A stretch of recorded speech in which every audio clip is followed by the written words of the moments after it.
रणवीर तक पहुंची है। हरियाणा राज्य में 34 स्थानीय नगर निकायों के चुनाव ड्यू हैं, जिनमें 8 नगर निगम, 4 नगर परिषद और 22 नगर पालिकाएं हैं। तो अभी हमें जो राज्य सरकार से मैंडेटरी कंसल्टेशन आती है, जो वार्डबंदी कंप्लीट होने के और रिजर्वेशन होने के बाद, वो हमें 3 नगर निगमों, 3 नगर परिषदों और 21 नगर पालिकाओं के लिए प्राप्त हुई है। ये 3 नगर निगम हैं गुरुग्राम और फरीदाबाद, जिनके नवंबर 2022 से और क्रम से मार्च 2022 से ड्यू हैं। और मानेसर नगर निगम का चुनाव पहली बार हो रहा है, क्योंकि ये 2020 में पहली बार स्थापित की गई है। तो 5 वर्ष में चुनाव करवाए जाने होते हैं, तो वो हम चुनाव करवा रहे हैं। इसके साथ ही जैसे आपको ज्ञात है कि अभी हरियाणा विधानसभा के चुनाव होकर हटे हैं, तो इसमें नगर निगम सोनीपत के जो महापौर थे श्री निखिल मदान जी, उनका चुनाव एमएलए के तौर पर सोनीपत विधानसभा से हो गया है। तो वो सीट खाली हो गई, उसका उपचुनाव महापौर का हम इनके साथ ही कराएंगे।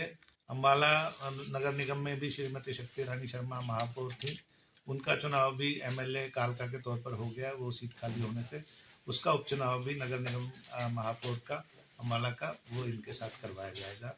जहाँ तक नगर परिषदों का सवाल है, हमारे पास अम्बाला सदर, पटौदी, जटोली मंडी, जिसका पहली बार चुनाव हो रहा है, और सिरसा, इनके चुनाव भी हम पहले चरण में करवाने जा रहे हैं। 22 नगर पालिकाओं में से 21 का चुनाव होने जा रहा है। कालांवाली में कोई अदालती केस होने की वजह से उसका डिले हो गया है। तो जो बाकी 5 नगर निगम रह गए और 1 नगर परिषद और 1 नगर पालिका, उनको हम सेकंड फेज में, जैसे ही राज्य सरकार से वार्डबंदी आदि की सूचना उपलब्ध हो जाएगी, हम उन अगले फेज में करवाएंगे। इसके साथ ही कुछ उपचुनाव भी हैं, जहाँ पर किसी वजह से कोई सीट खाली हो गई है, उनके चुनाव भी हम साथ ही करवाने जा रहे हैं। तो सर, जो अंतिम मतदाता सूची है वो कब तक जारी कर दी जाएगी और आगे क्या क्या प्रक्रिया रहने वाली है? जैसे कि सभी को ज्ञात है, हम लोग जो इलेक्शन कमीशन ऑफ इंडिया द्वारा तैयार मतदाता सूची का ही प्रयोग करते हैं। वो मतदाता सूची चूंकि असेंबली कॉन्स्टिट्यूंसी वाइज होती है, उसको ही आगे जो जो जिस भी कमेटी या नगर परिषद का चुनाव या नगर निगम का होना है, उसके वार्ड वाइज उसको डिस्ट्रीब्यूट करते हैं, ताकि जो व्यक्ति जिस वार्ड का है उसकी वोटर लिस्ट उस हिसाब से तैयार हो। और उसका कार्यक्रम हमने जारी कर दिया है। 9/12 से 16/12/2024 तक ये मतदाता सूचियों में डिस्ट्रीब्यूट किया जाएगा, जो असेंबली वाइज कॉन्स्टिट्यूंसी है। और फिर ड्राफ्ट पब्लिकेशन होगी 17/12/2024 को पब्लिक के देखने के लिए, पब्लिक के अवेलेबिलिटी होगी, और लोग अपने वार्ड के हिसाब से अपना नाम देख सकते हैं कि भी मेरा नाम किस वार्ड में किस मतदाता सूची में है। अगर किसी का असेंबली कॉन्स्टिट्यूंसी की सूची में है और उसकी वार्ड की मतदाता सूची में नहीं आया, तो वो उसके लिए अपना दावा पेश कर सकते हैं। इसी प्रकार किसी को ये लगता है कि अगर कोई व्यक्ति वहाँ से छोड़कर जा चुका है या किसी की मृत्यु हो चुकी है, लेकिन उसका नाम अभी भी मतदाता सूची में है और उसका दुरुपयोग हो सकता है, तो उसके लिए वो ऑब्जेक्शन फाइल कर सकते हैं कि भी इनका नाम इसमें से हटाया जाए। तो ये जो आपत्तियां और दावे करने का समय 23/12/2024 तक रहेगा।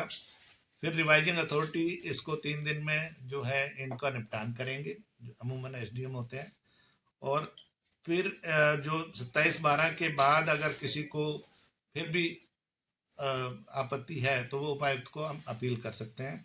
उपायुक्त महोदय 31/12 तक वो उपायुक्त को अपील कर सकते हैं।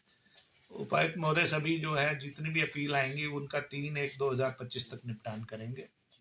और फिर जब मतदाता सूचियां पूरी तरह से सभी दावे आपत्तियां सुनने के बाद तैयार हो जाएंगी, तो 6/1/2025 को उसकी अंतिम प्रकाशन की तिथि रखी गई है। तो सर, चुनाव कब तक हो सकते हैं कुछ इसमें? देखिए, चुनाव के लिए वोटर लिस्ट होना सबसे जरूरी है, और उसकी प्रक्रिया हमने जारी कर दी है। सब कुछ अगर नियत समय के अनुसार चलता रहता है, तो हम अमूमन जो अंतिम प्रकाशन की तिथि है उसके एक विदिन 1 वीक हम चुनाव की घोषणा कर देते हैं।